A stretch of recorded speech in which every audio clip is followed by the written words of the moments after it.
What was the best thing the Niners did with their 53? You know what I'm going to say? Jordan Mason, baby. Jordan Mason. I was I so love it. happy. Yeah, me too, man. I mean, look, we were at camp. Every single day, he was the most consistent back every single day. If he got 3 reps, if he got 5 reps, if he got 12 reps, he did his thing every time he was asked to do something. Some days you rarely see him get stood up at the line of scrimmage at practice. He's always down the yeah. And pass pro. And he was actually better catching the ball than I thought. But what really stuck out to me is like Trey Sermon had a good day. TDP will have a good day. Elijah Mitchell will have a good day. Every day that Jordan Mason was on the field was a good day. So, yes, I'm happy right now. Now, at the cost of who at this point, I think, we'll talk about some of the things that I didn't like. But I did like that move, at least with that. And with the offensive line, I felt that was probably the best way to go. They weren't going to get rid of Jalen Moore. School was done at this point. I don't know how much the injuries zapped, whatever it is that he had. He actually contributed a bunch of 2019. A lot of people forget that. But, yeah, it felt the way – if it shook out – no, this is a complaint. So I'll keep that to myself. But it's Jordan Mason for me. Best we'll thing. Do the complaints next. I'm glad that they kept 5 running backs. I don't think they've ever done that on this team. And every year they go through all their running backs, they get hurt. This is a team that wants to run more than they throw. You should have 5 running backs and 5 wide receivers. I like that. But Jordan Mason, and 4 tight ends. They're going to run the shit out of the ball this year. Yes. Like if you thought they ran the ball last year, they're going to run the ball more this year. Way more.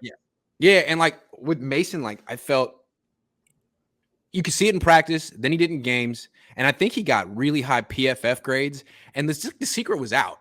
And you knew he had a good chance when the Niners brought him to the podium last week. Yep. Because usually if you're trying to sneak a guy to practice squad, you don't put him in front of reporters and be like, hey, this is our guy. We really like him. So as soon as he got the podium day, I was like, okay, nice, Jordan. I think he probably made the team. And he did. And the organization's not shy about telling people, stop writing about people, stop tweeting about this player. Like, they're not shy about that. Right. Like, they will, like, call you up and say, stop talking about this player. Stop tweeting about this player. True. Like, it's happened. Yeah. Us lowly people have gotten that call. Hey, stop tweeting about this player. Stop talking about him. Don't write that article. And some people may think, like, hey, Jordan Mason, yeah, he's a good story, but who cares? He's the 5th on the depth chart. Wait a second. It doesn't matter how young you are, where you were taken. Like last year coming into this season, I thought Elijah Mitchell was like 4th on the depth chart. Turns out he was 2nd and then 1st by the end of week 1. So he's going to see who's effective. And when Jordan Mason gets his opportunity, he's going to be effective. So Trey, you better bring it right. Trey Sermon, you better bring it right away. Everyone, because once this guy gets his opportunity, it's going to be hard to keep him off the field. That's my word. And I think that he's the true 3-down back for this team. He could do it all. Like, he doesn't have to come off the field in any way. And I think that Elijah Mitchell, while he exceeds in the running game, he sometimes struggles in the pass game. Trey Sermon can't catch really. TDP actually has pretty good hands, but you know what he is a bit of a bruiser. I think that Jeff Wilson is somebody that is probably closer to that 3-down role, but you don't want to do that to him because of his injury. But I think Jordan Mason is the real 3-down back on this team. And if he is pressed into duty where he has to turn into a workhorse, he can do it. You said duty? Sorry. So I'm looking. Remember, Alfred Morris, 6th-round pick, had a huge rookie year for Washington back when Kyle Shanahan was there. The year before, they drafted Roy Halou. Like, no one really expected Alfred Morris to just become a huge workhorse right away, and he did. So I don't think Kyle cares that he's inexperienced. If he can do what he did in the preseason, he's going to get draft Jordan Mason. If you're a fantasy football player, it's a nice little stash. You can stash him. I think. Yeah, I don't think you got to draft him just yet because there's going to be people that are like, oh, I still want TDP. Like, if this is quick fantasy football blurb. Like, if you draft somebody who's suspended or out, throw them in your IR and maybe just take Jordan Mason and throw him at the bottom of your bench if you have an extra spot. I'm with that. Oh yeah, Danny Gray sleeper. Why entertain? First of all, Danny Gray sleeper as a rookie. I don't know how many targets he's going to get. He'll get his opportunities. He's just going to have to make the most out of them. They'll move him around in formation because he unfortunately can't get off press right away. Like, so they're going to put him in motion. Put him in the slide, put him in motion. Get him moving. Yeah. So and they'll get him the ball in a simple way. So, I mean, sleeper in terms of what? I mean, this team is going to take a decrease in pass attempts. I think that is very clear. And other 3 guys got to eat, man. So I don't know. Danny Gray's probably going to get like maybe 50 targets, maybe.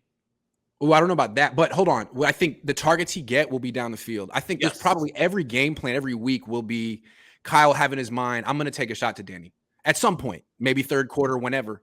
I think he'll do that every week. I don't know how I don't think they're like really developing him right yet as a complete receiver. It's like, we want you to do a specific role right now.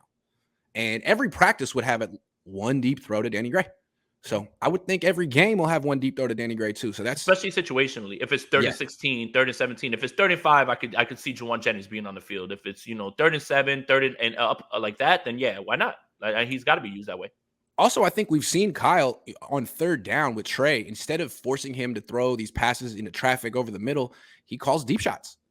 They're low percentage throws, but on 3rd down, they're open. You get a lot of single high coverage, and he hit one for a touchdown the first preseason game. The other one, he did hit Deebo Samuel between the numbers. It just wasn't caught. So I think we're going to see Kyle call those type of passes.